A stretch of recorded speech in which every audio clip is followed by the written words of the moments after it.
Hi guys, so today I wanted to make this quick video in response to Matt Walsh's documentary called What is a Woman and reacting to it. What is a woman? Can you tell me that? Well, you're at the Women's March. You must have some idea. Please, if one person could tell me what a woman is. You are not here for women! We ask you to leave! What is that? How could you advocate for women's rights? Like, what are you advocating for? This magical concept that anyone can identify as. Oh my god. Another problem I have with this is that they argue that gender is a social construct and it should be eradicated. Like, we should not have gender. Gender is not a thing. So if gender is not a thing, then how can you be transgender? How can you have pronouns? How can you be a she? How can you be a he if gender does not exist? If we shouldn't care about gender, then why are we forced to identify you as a gender? It does not make any sense. I'm a husband. I'm a father of four. I host a talk show. I give speeches. I write books. I like to make sense of things. A woman is not anything in particular. There is not one particular thing. It could be many things to many people. Some women have penises, right? Some men have vaginas. I like scented candles, and I've watched Oh my god, no, they do not. That's the difference between them. That's the one thing that you need to know. It is so simple. It is so simple. Sex in the City. Yeah, How do I know if I'm a woman? that's a great question. You're not a scientist. You're not a gender studies major. No, How do you know that you're a man? I guess because I got a dick. Can a man become a woman? I'm not a woman, so I can't really answer that. Women No? Are you sure? only know what women are. Are you? Wait, women only know what women are? I'm assuming that this person is identifying as a woman. Why can't they say then what a woman is? If they're supposedly a woman, and he has asked women in this documentary what is a woman, and at the Women's March they have no idea. So that argument doesn't work either. You a cat? No, Can you tell me what a cat is? You want to tell us what a woman is? I'm a biological woman that medically transitioned to appear like a male. I will never be a man. And so they go on the internet and they're told that all of their problems will be solved if they become a man. So That's another thing. I think a lot of this is teenage girls. I mean, we already know, statistically speaking, that a majority of this new wave of like transgenderism and non-binary, it's mostly teenage girls. I think one of the biggest issues here is that these teenage girls are feeling out of place, and they're feeling scared and confused. They're going through puberty, and they're experiencing a lot of distress, and they think that to change that, the only way is to change their gender. They think that if they become a man, they'll be happier. And it's really sad, honestly, that they think that, first of all. And it's actually pretty anti-woman, if you think about it. I believe that that's actually the root of a lot of this. I think that makes up a large percentage of what's going on here. Is that maybe, let's say one teenage girl, she went through some sort of trauma, and she associates that with her womanhood. And she thinks the only way to fix that and heal that trauma is to change genders. And that's terrible, because then this girl could go to a therapist, and the therapist has to affirm that, not actually heal the trauma. That now you're a guy, that's not gonna heal you. worry that there could be a sort of social contagion element of this. A teeny tiny bit, maybe. It got me. You can literally look on TikTok. There are millions of videos promoting this. It's insane. At 42, your child doesn't have a chance. And you're affirming it with hormones that have never been That's used in. another huge point. All of these hormones have literally never been used, people, for this reason, let alone children.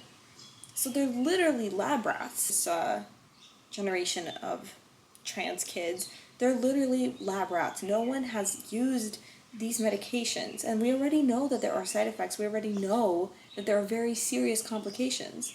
And this is very short-term stuff too. We don't know how this will affect someone years down the line. This way. Puberty blockers, which are completely reversible. Completely reversible. One of the drugs used is Lupron, right? Which Blocking someone's puberty for a certain amount of time, and that person will then, let's say they want to actually go through puberty, they're already older and they're going to be behind. It's not like, oh, they'll just catch up. No, there's obviously going to be problems. We already know that there are problems. Blocking any normal function of the human body has obvious side effects. Even birth control. You can open up the piece of paper that you get with birth control, and the side effects are endless. And even the gynecologist will not tell patients about that. And what does birth control do? For a lot of people, they try to stop their periods with birth control. And that leads to weight gain, that leads to ovarian cyst, that leads to breast cancer. Stopping any normal function of the human body is going to have side effects, and it's going to have repercussions. So to full on stop puberty, it cannot be healthy. has actually been used to chemically castrate sex offenders. You know what? I'm not sure that we should continue with this interview. So you don't want to talk about the drugs that you give to kids, or? How can they be removing the healthy breasts of 15-year-old girls? There are masculine girls. There are feminine boys. What are we going to do about that? Carve them up? How can this whole thing be happening, Matt? I wanted us to have a safe place to be able to talk about this. Part of me wants to ask why you care so much. I care about the truth. I care about children. I care about the women who are having their opportunities stolen from them. Is it transphobic to tell the truth? The interview's over. Let's turn off the cameras. Excuse me. Well, they're fair. I just wanted to know, what is a woman? And you're not going to find out. Based on what I'm saying, would you ever want to move to America? They say no, never.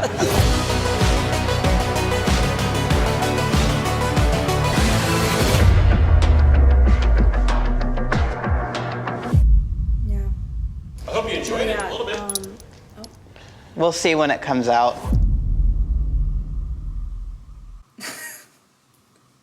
Okay. So yeah, amazing trailer. Please go watch this documentary. You're not going to be bored for like a second. It is so interesting. And I think the most important documentary in the past few years. Like, this is very important, especially for younger people to watch this. If you're a teen and you're on TikTok, or you go to public school, you need to watch this documentary. Indoctrination is happening all around. No one is talking about it. People are scared to be canceled, and it's literally, people are being silenced for having a different view and saying that, no, actually 15-year-olds should not be allowed to go on puberty blockers. You're literally canceled for saying that. It's awful. And oh my gosh, the crazy things that some of these liberals are saying, it's like, I know that they're saying crazy things, but I did not know that it was this bad. It's just insane. The thing that really stood out to me, and I just will probably never forget this, was this woman who he interviewed, and she told him that apparently kids in school who are barking and meowing, you have to affirm their belief that they are an animal, because now it's a queer identity. It just kind of shocked me, because how could you put this in a school? How could you make a law like that and force teachers to affirm the gender identity of a literal child to be an animal? That just seems offensive to actual, like, transgender people. You know, like, if I was a transgender person, I would look at that and say, oh my gosh, like, my identity as trans is being threatened by people on TikTok, for example, who are identifying as pots and pans and animals. I mean, where is reality? Like, of course, the chicken thing, this interview right here with the doctor with the blue hair, oh my god, she's insane. She literally says that we don't know if a chicken is female, but we assume the chicken is female. And it's not the same for humans, because chickens don't commit suicide. So basically, gender identity we assign the gender to the chicken. Like if we see a chicken laying eggs, we don't know if it's actually a female chicken. It could be a male chicken inside. This is simply insane. The only response that these people seem to have is, why do you care? And he explains it very well. Like, we care because we have to live with basic truths and live in reality. We can't be making things up along the way. Thank you guys so much for watching. I hope to see you in my next video. Please make sure you hit subscribe so that you can see all my new videos, and make sure to hit the notification bell so that you don't miss any of them. Bye.